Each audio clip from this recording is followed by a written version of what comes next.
Seperti yang kita lihat saat ini, suatu hal yang sedang tren didominasi oleh milenial. Adakah pengaruh anak muda terhadap iklim politik yang terjadi saat ini? Nah, today's podcast is gonna be different karena kita akan membahas topik yang menarik dengan narasumber yang luar biasa.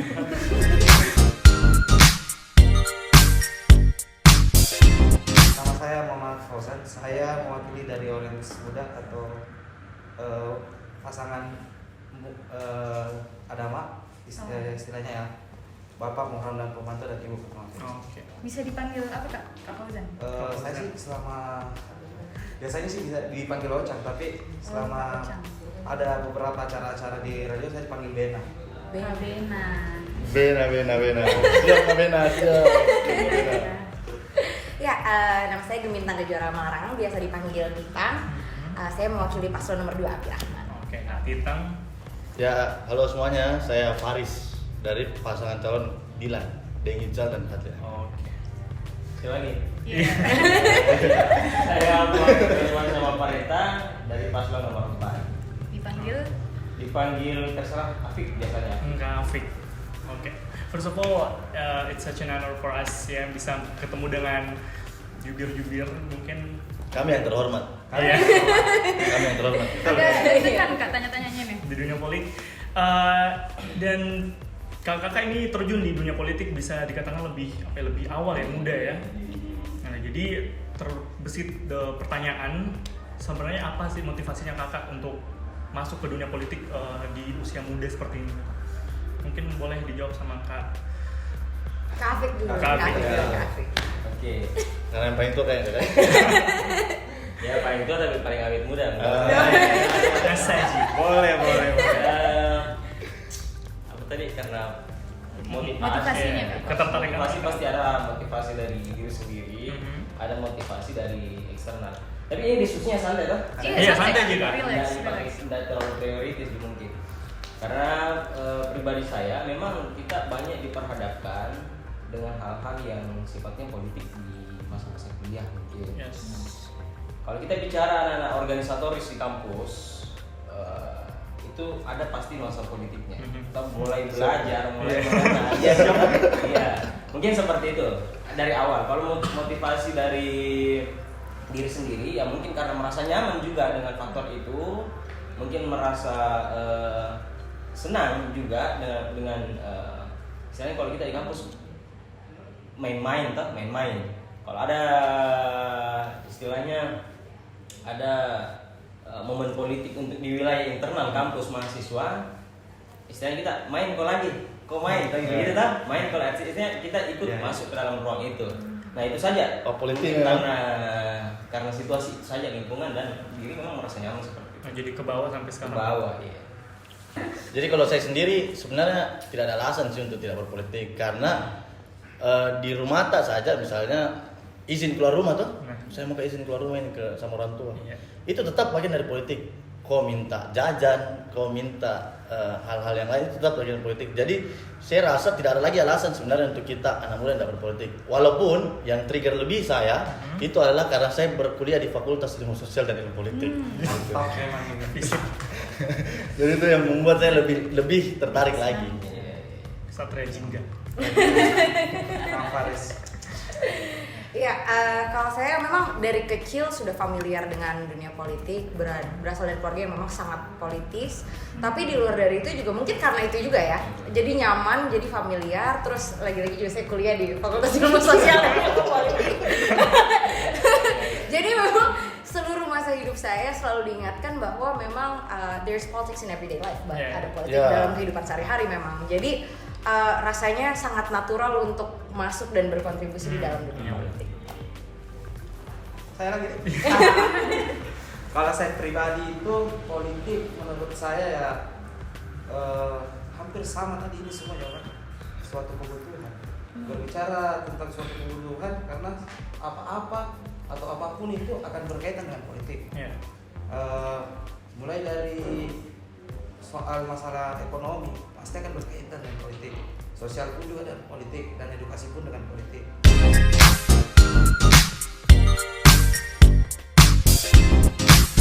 Tak masuk ke dunia politik, kan kita sudah tahu betapa pentingnya politik dalam aspek kehidupan. Nah, tapi bagaimana menurut Tak tentang pemikiran orang-orang awam, terkhususnya anak-anak muda yang masih dangkal, yang masih dasar tentang politik ini, gitu. Yang mungkin dia bilang politik is cruel. Ya main politik, ya main api gitu. Siapa lagi yang pertama nih? Ya. Dari kamu, dia oh, begini nih. Dari sini lagi dari sini. Ya. Itu kalau ya pasti secara tidak langsung kita ini kan sebagai milenial Tommy, sebagai anak muda Tommy, berarti kita ini secara tidak langsung kita mengobservasi sekaligus berpartisipasi di lingkungan ini tentang anak muda. Dan kita pasti dengar, tiap hari dengar. Iya pasti. Jamak berpolitik, ada gunanya. Iya, Politik apalah, kotor lah, apa dan lain-lain. Itu sebenarnya framing yang agak jauh sebenarnya, jauh sekali. Tapi lucunya ini karena anak muda itu senang berkegiatan, senang bergerak dan lain-lain. Baru dia tidak tahu, secara tidak sadar itu ternyata dibatasi sama kebijakan-kebijakan publik itu. Makanya saya tergerak hatinya itu untuk mengajak, merangkul dan lain-lain karena framing kotor itu hanya bisa dibersihkan kalau kita masuk ke dalam bersihkan. Iya. Apa ya, kalau anak-anak kecil mungkin menganggap, bukan anak kecil ya, tapi mungkin yang beranjak dewasa menganggap politik itu 5 tahun ke depan menurut saya sudah bukan menjadi hal yang seperti kemarin yang sifatnya apatis, tidak peduli, tapi mungkin mereka jauh lebih paham lagi ke depan karena kita harus pahami kemajuan teknologi ini sangat pesat.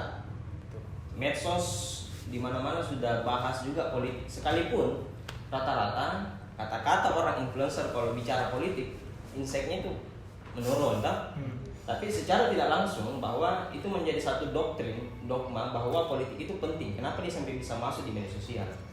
Nah, untuk ke depan, kalau misalnya kita bagaimana anak-anak merubah framing apa dan sebagainya, kita tidak bisa memaksa anak-anak untuk dia harus senang politik, dia harus paham politik, dia harus ikut main dalam momen misalnya kayak pilkada seperti ini. Nggak harus gitu.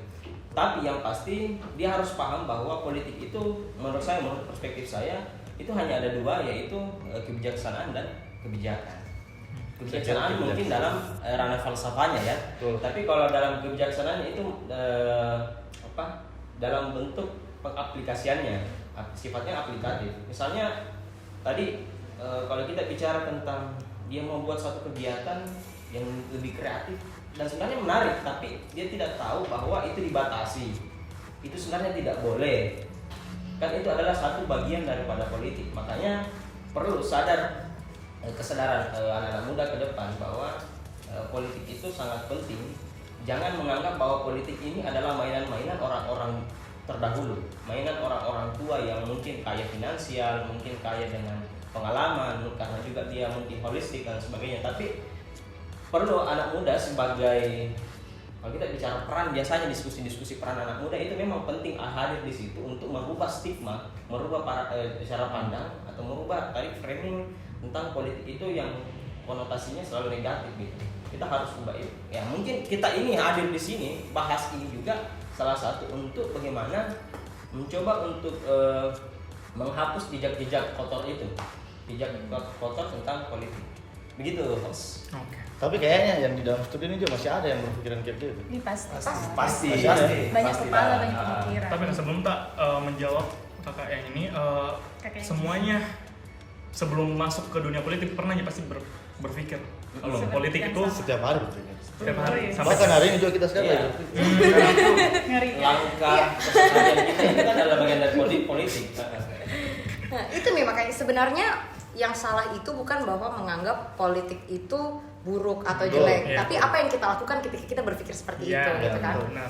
Sebenarnya langkah-langkah mengubahnya juga nggak harus dalam bentuk-bentuk politik praktis seperti misalnya kayak kita masuk tim Iya, ses betul, gitu, betul. nggak Ya, harus juga, nggak harus harus. juga dalam bentuk misalnya mencalonkan diri atau masuk ke partai dan segala macam. Kayaknya sebenarnya banyak anak muda yang merasa mereka tidak terlibat dalam politik karena mereka nggak tahu kalau apa yang melakukan itu politis sebenarnya. Iya. Betul, Nah, betul. sebenarnya sebenarnya kebanyakan anak muda saya lihat sangat berpolitik, apalagi sangat terasa kalau misalnya ikut organisasi atau misalnya nanti sudah masuk kampus itu pasti mikir rasa. Apalagi kalau udah masuk kerja, udah ngerasain yang namanya UMR, udah ngerasain yang namanya ribet-ribet yang ngurusin administrasi yang berhubungan dengan negara. Itu kan semua keterlibatan kita menyaksikan langsung bagaimana hasil proses politik terhadap hidup kita gitu. Dan aku lihat juga banyak kemarin teman-teman yang aku kenal misalnya apatis, tapi ternyata kemarin waktu ada UU Cipta Kerja mereka turun juga karena ketika ada yang meresahkan mereka bergerak juga gitu. Jadi sebenarnya kalau aku melihatnya, kalau anak-anak muda masih merasa bahwa politik itu buruk atau apa, ya nggak masalah, do something to change it gitu kan. Silahkan lakukan apa yang menurut kalian suka. Kalau memang ranahnya misalnya ikut komunitas, komunitas apapun itu, bidang non akademis, non politis, misalnya apa, hobi skate kah, atau menyanyi kah, bikin band kah, atau apa, pada akhirnya ntar ujung-ujungnya politik juga. Pasti lari ke sana dalam satu bentuk atau dan lain hal gitu. Jadi sebenarnya kalau menurutku lebih ke arah ini aja, kayak nggak usah terlalu melabelkan politik itu sesuatu yang cuman berhubungan dengan pemerintahan, karena skopnya jauh lebih besar dari itu, dan pada akhirnya kalian akan sadar kalau kalian terlibat juga. Tapi secara tidak langsung Kak, framing yang dilakukan media di televisi yang memperlihatkan mungkin dewan perwakilan rakyat dan mungkin semua masalah-masalah yang terjadi di dunia mungkin lembaga pemerintahan yang membuat stigma di orang-orang itu, jadi politik begini, ternyata politik meresahkan Apalagi, gitu. kalau ada demo-demo misalnya. Makanya nonton podcast ini biar tahu.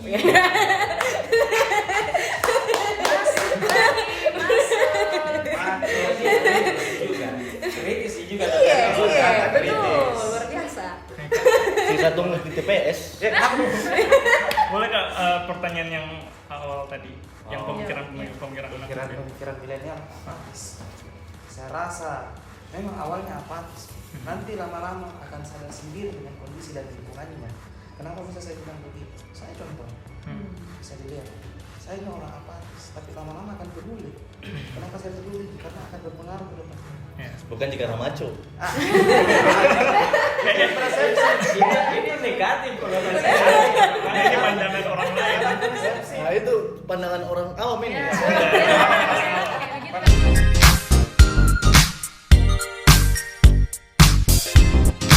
Sama Krulun Art Foto Yearbook kan terlibat lagi anak muda tuh Kak. Kita sempat tanya-tanya anak muda beberapa pertanyaan. Mungkin sudah ini bisa ditanya pendapat Pak.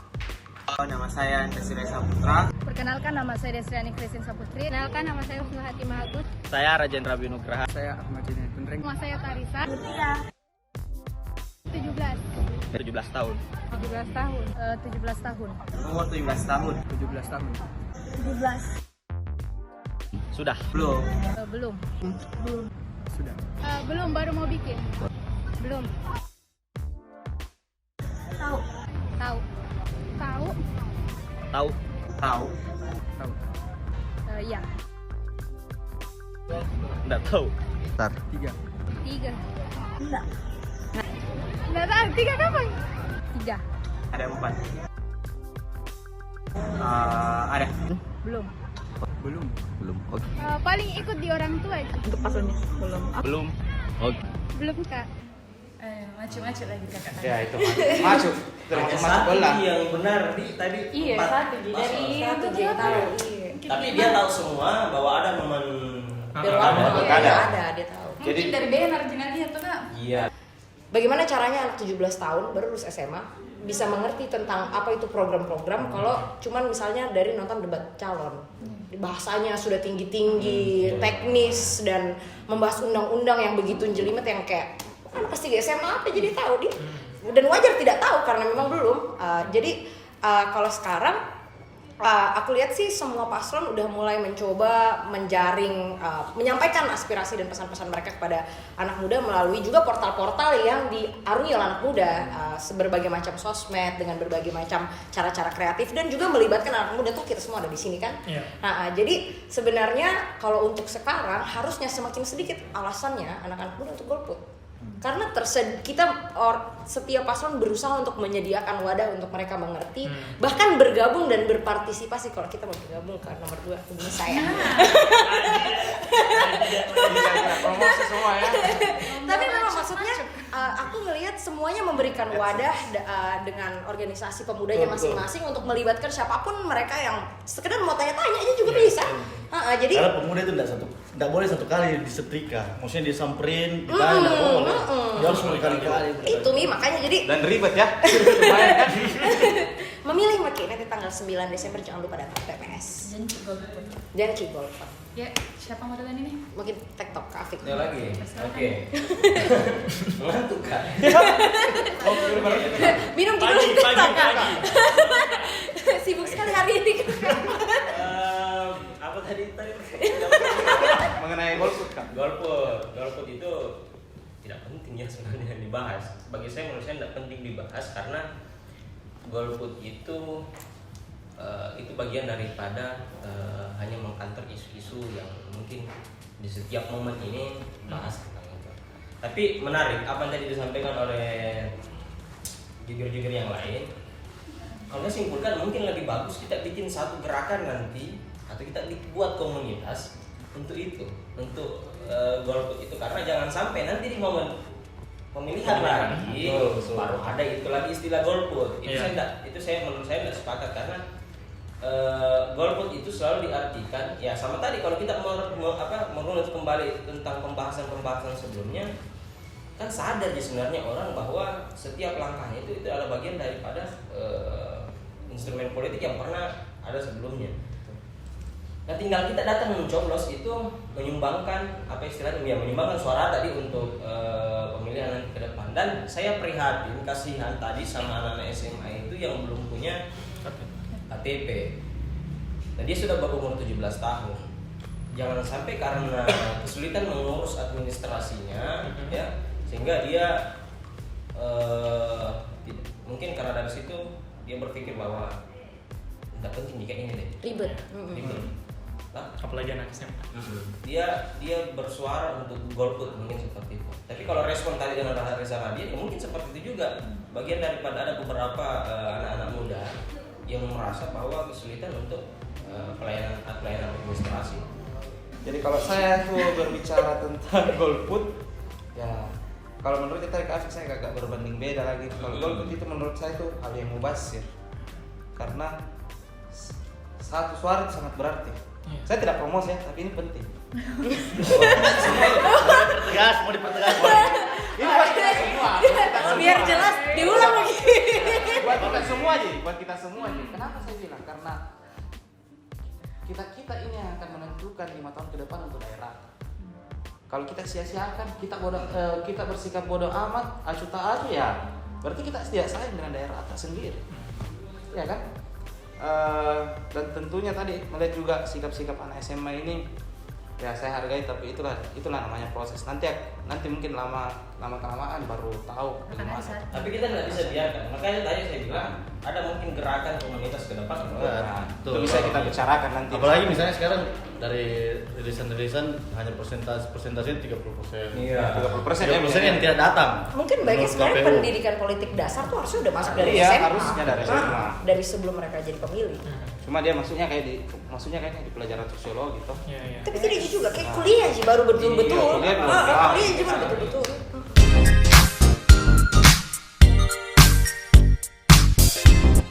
Kepada Kak Benang, Kak Titang, Kak Faris dan Kak Afik sudah hadir di Lunkes pada episode hari ini.